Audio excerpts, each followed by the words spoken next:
اعوذ باللہ من الشیطان الرجیم بسم اللہ الرحمن الرحیم السلام علیکم ورحمۃ اللہ علیہ وبرکاتہ۔ ناظرین کرام، میں ہوں فیصل سید، آپ میرا یوٹیوب چینل دیکھ رہے ہیں۔ امید کرتا ہوں آپ جہاں بھی ہوں گے رب تعالیٰ کی پناہ میں عافیت سے ہوں گے۔ ناظرین، نگران وزیر اعلیٰ کا تقرر اور اس پہ پی ٹی آئی نے شدید ترین رد عمل دیتے ہوئے عدالت جانے کا اعلان کر دیا۔ پی ٹی آئی کو محسن رضا نقوی صاحب سے شکایت کیا ہے، اور محسن رضا نقوی صاحب کو پنجاب میں تعینات کرنے کے حوالے سے حکومت کے مقاصد کیا ہے، حکومت کیا حاصل کرنا چاہتی ہے، اس سلسلے میں بات کرتے ہیں۔ سب سے پہلے جی، پی ٹی آئی نے الیکشن کمیشن کے اس فیصلے کو مسترد کر دیا اور اس کے خلاف جناب پرویز الہی صاحب نے اور عمران خان نے عدالت جانے کا فیصلہ کر لیا۔ ہونا تو یہ چاہیے جیسا کہ کے پی میں ہوا کہ دونوں اطراف سے جو نام آتے ہیں کسی ایک نام پر اتفاق کیا جاتا ہے۔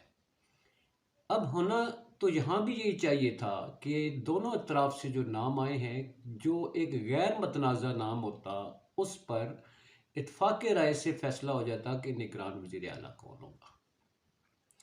اب الیکشن کمیشن کے یہ جو فیصلہ جس نام پر کیا ہے، اس پر پی ٹی آئی پہلے سے تحفظات اپنے شو کرتی آئی ہے۔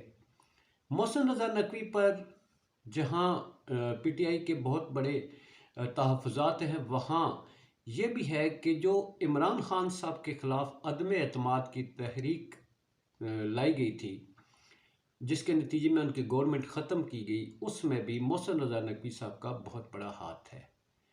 یعنی کہ یہ چودھریوں کے رشتہ دار بھی ہیں، یہ چودھری پرویز الہی شجاعت جو ہیں، ان کی رشتہ دار بھی کہا جاتا ہے کہ ان کی رشتہ داری بھی ہے ان سے۔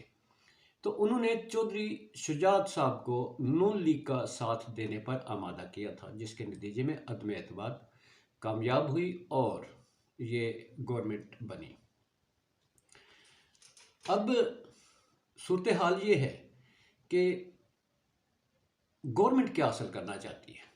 کیا حکومت جو ہے اس تعیناتی پر، جیسا کہ یہ کہا جا رہا ہے کہ وہ شہباز شریف صاحب سے ملے، نواز شریف صاحب سے ملے، زرداری صاحب کے قریبی آدمی ہیں، تو ان تینوں نے ڈیمانڈ کیا کی ہوگی کہ ان کو وزیر اعلیٰ لگا کر عمران خان کو گرفتار کیا جائے؟ کیا محسن رضا نقوی صاحب نے یہ ان کو شورٹی دی ہے کہ میں عمران خان کو گرفتار کر لوں گا؟ اور اگر گرفتار کیا جاتا ہے تو حالات کس طرف جائیں گے؟ پی ٹی آئی نے اعلان کیا ہے کہ ہم سڑکوں پر بھی آئیں گے۔ اب نگران وزیر اعلیٰ کو اگر کام نہیں کرنے دیا جاتا تو کتنی افراتفری دیکھنے میں آئے گی۔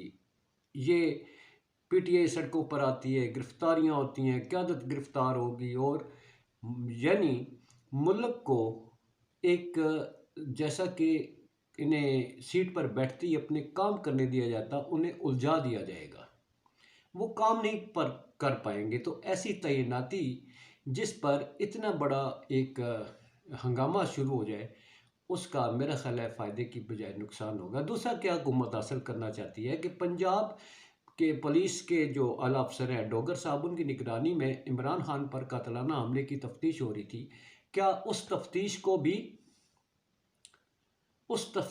کو بھی ختم کر دیا جائے گا یا وہ جے آئی ٹی تبدیل کر دی جائے گی؟ جیسا کہ مریم صاحبہ کا سننے میں آ رہا ہے کہ وہ پاکستان اس لیے نہیں آ رہی کہ ارشد شریف قتل کیس میں جو وہاں پر ان کے خلاف نون لیگ کے اپنے ہی دیرینہ کارکن نے کیس کیا ہوا ہے، ان کی بیان کی روشنی میں جو انگلینڈ میں مقدمہ چل رہا ہے، تو وہاں پر مریم صاحبہ کی پیشی ہے، اس پیشی کی وجہ سے ان کو ملک چھوڑنے پر فی الحال روکا گیا اور اس لیے وہ وہاں رک گئی ہیں۔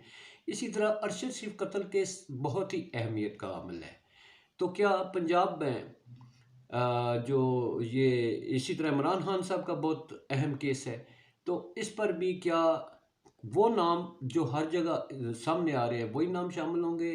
جو تفتیش میں سامنے آ رہے ہیں، جو ابھی تک تحقیق ہوئی ہے، کیا اس تحقیق کو روک دیا جائے گا؟ کیا اس تفتیش کو روک دیا جائے گا؟ یہ وہ اہم سوالات ہیں۔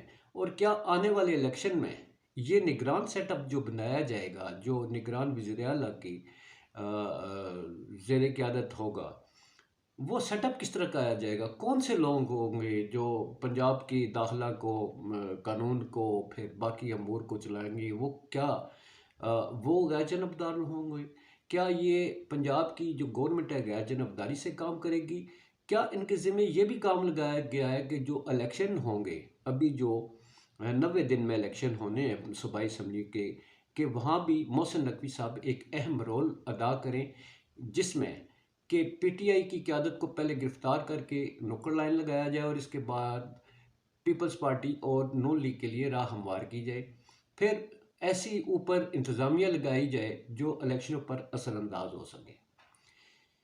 یہ وہ معاملات ہیں جی جس کو سامنے رکھتے ہوئے پی ٹی آئی سخت ترین رد عمل دے رہی ہے۔ تو آنے والے دنوں میں یہ حالات شاید خراب ہوتے ہوئے نظر آئیں۔ اسی کے ساتھ اجازت۔ اللہ آپ کا، ہمارا ملک کا حامی و ناصر ہو۔ پاکستان زندہ باد، پاک افواج پائندہ باد۔